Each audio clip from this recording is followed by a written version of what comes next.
సగం స్థాయి ఉన్న పేర్లను సిఫారసు చేయాలి కేంద్ర మంత్రి బండి సంజయ్ వ్యాఖ్యలు. ఈ వార్త కూడా చేసింది. రైట్, ఇక్కడ మరొక వార్త. సూర్యాపేటలో పరువు హత్య. స్నేహితుడి చెల్లెలతో 6 నెలల క్రితం కులాంతర వివాహం వ్యతిరేకించిన ఆమె అన్న కుటుంబం దారుణ హత్యకు గురైన యువకుడు అంటూ.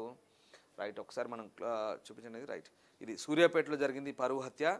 నిన్న సూర్యాపేటలో కులాంతర వివాహం చేసుకున్నారంట ఈ అబ్బాయి. వడ్లకొండ కృష్ణ అలియాసు మాల బంటి. ఈయన భార్గవి, కోట్ల భార్గవి అనే ఒక అమ్మాయిని కులాంతర వివాహం చేసుకున్నారు. పిల్లల మరికి చెందిన ఒక అమ్మాయిని. సో ఆ అమ్మాయిని వివాహం చేసుకున్న తర్వాత ఏమైంది, 6 నెలలు ఇక్కడ ఏంటంటే స్నేహితుడి చెల్లెలతోనే 6 నెలల క్రితం అంతో సోపతి చేసినట్ట మళ్ళీ సోపతి కానీ చెల్లెని పెళ్లి చేసుకుంటారు మన ఊళ్ళో ఈ మాట. సో అట్లా స్నేహితుడి చెల్లెలతోనే 6 నెలల క్రితం కులాంతర వివాహం అయింది. ఆమె అన్న కుటుంబం వ్యతిరేకించి దారుణ హత్య గురైంది. ఈ వడ్లకొండ కృష్ణ అనే వ్యక్తి ఆయన ఫ్రెండ్తో కలిసి బైక్ మీద వెళ్ళిండట రాత్రి. ఇంకా అటు నుంచి మరి తర్వాత ఏమేమి తెలియదు. అక్కడ ఆయన సరే హత్య చేయించబడ్డాడు అంటున్నారు. గతంలో ఇది అమృత ప్రణయ్ ఇష్యూకి ఇప్పుడు ఈ ఇష్యూకి ఏమైనా పోలికలు ఉన్నాయంటే అవుననే సమాధానం మనకి ఇక్కడ వస్తుంది. ఎందుకంటే అప్పుడు కూడా ఒక పరువు హత్యగా ఇది పరిగణించారు. మారుతిరావు గతంలో ప్రణయ్ని ఏ రకంగా సుపారీ ఇచ్చి హత్య చేయించాడు. 2018లో జరిగింది ఆ ఘటన. తెలుగు రాష్ట్రాల్లో సంచలనం రేపింది అమృత ప్రణయ్ హత్య. దాని తర్వాత ఇప్పుడు మళ్ళీ సరిగ్గా సూర్యాపేటలో మిర్యాలగూడ ఘటన తర్వాత గతంలో అమృత ప్రణయ్ ఘటన మరొక ముందే మళ్ళీ సూర్యాపేటలో ఇదొక అమానుషంగా చెప్తున్నారు. ఎందుకంటే సరే మారుతిరావు తర్వాత ఆయన రిమాండ్ అయ్యారు, జైల్లోకి వెళ్ళారు, బయటకు వచ్చారు. ఆయన హార్ట్ అటాక్తో ఆయన చనిపోయారు. అదంతా వేరే విషయం. ఇప్పుడు అమృత ప్రణయ్ ఆ ఇష్యూ ఇంకా అది చర్చ నడుస్తుంది. స్టిల్ ఇప్పటికి కూడా తెలుగు రాష్ట్రాల్లో అమృత ప్రణయ్ అమ్మాయి సోషల్ మీడియాలో కూడా బాగా యాక్టివ్గా ఉంటుంది. ఈ మధ్య మరి ప్రణయ్ పేరు తీసేసి అమృత వర్షిని అని పెట్టుకుందట, వార్తలు వస్తున్నాయి.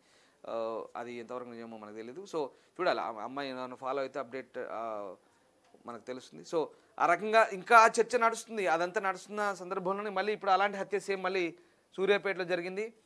ఇక్కడ ఆ నవీన్ అనే అబ్బాయి, కోట్ల నవీన్, భార్గవి వాళ్ళ బ్రదర్ నవీనే చంపించారంటూ వాళ్ళు ఆరోపిస్తున్నారు బంధువులు. పాత కక్షలు, అలాగే కులాంతర వివాహం చేసుకున్న 6 నెలలు. అప్పుడు అట్లే అమృత ప్రణయ్ విషయంలో 9 నెలలు ఆమె అప్పటికే గర్భవతి, 8 నెలలు ఏమో ఉండే అప్పటికి పెళ్ళై. ఆ గర్భవతిని హాస్పిటల్కి తీసుకెళ్తున్న క్రమంలో వెనకాల నుంచి ఓ వ్యక్తి, సుపారీ ఇచ్చిన వ్యక్తి వెనకాల నుంచి మెడ మీద బలంగా నరికాడు. దారుణమైన హత్య అది పెద్ద సంచలనం అప్పట్లో. అదంతా అంటే ఇక్కడ ఒక సోషల్ మీడియాలో ఒక చర్చ నడిచింది. ఇక్కడ నిజంగా ప్రేమించడం తప్ప, లేదా తల్లిదండ్రులను పెంచి పోషించి ఎంతో నమ్మకంగా వ్యవహరించిన తల్లిదండ్రులను మోసం చేయడం తప్ప అనేది ఒక చర్చ, ఆసక్తి చర్చ. సోషల్ మీడియాలో ఇప్పటికి ఇంకా ఈ చర్చ సాగుతోంది. లేదు తల్లిదండ్రులను ఎట్లా మోసం చేస్తారు, ఇలాంటి బిడ్డ పుట్టొద్దని వీళ్ళని అంటుంటారు.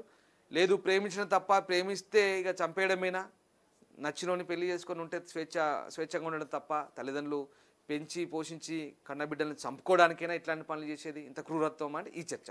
ఇట్లా 2 రకాలుగా ఉన్న చర్చ సోషల్ మీడియాలో ప్రస్తుతం ఆ చర్చ అయితే జరుగుతుంది. కానీ ఈ పరువు హత్యలనే నిజంగా కులం కత్తి అనేది ప్రేమ మీద పడుతుందా అంటే అవునని అనిపిస్తుంది. ఎందుకంటే పరువు హత్యలు జరుగుతున్నాయి. ఇంకా ఈ నేటి సమాజంలో ఇవన్నీ ఇటీవలి కాలంలో లవ్ మ్యారేజ్లు కామను, కులాంతర వివాహాలు కామన్ అనే నానుడి కొంత వచ్చినప్పటికి కూడా ఇంకా జరుగుతున్నాయి.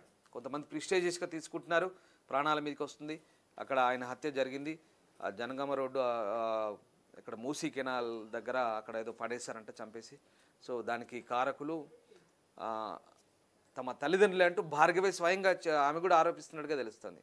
ఆ భార్గవి తల్లిదండ్రులే అన్ననే ఈ తన భర్తను చంపించినట్టుగా ఈమె భార్య వడ్లకొండ కృష్ణ అలియాస్ మాలబంటి భార్య చెప్తుంది, ఆరోపిస్తుంది భార్గవి. సో దీనికి సంబంధించి పోలీసులు అయితే ప్రస్తుతం లోతైన దర్యాప్తు చేస్తున్నారు.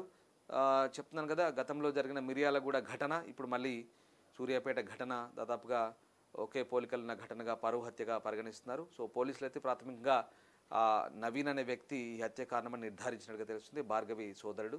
సో దానికి సంబంధించి లోతైన దర్యాప్తు అయితే ప్రస్తుతం సాగుతోంది. సో అది దానికి సంబంధించిన వార్త. రైట్, ఇక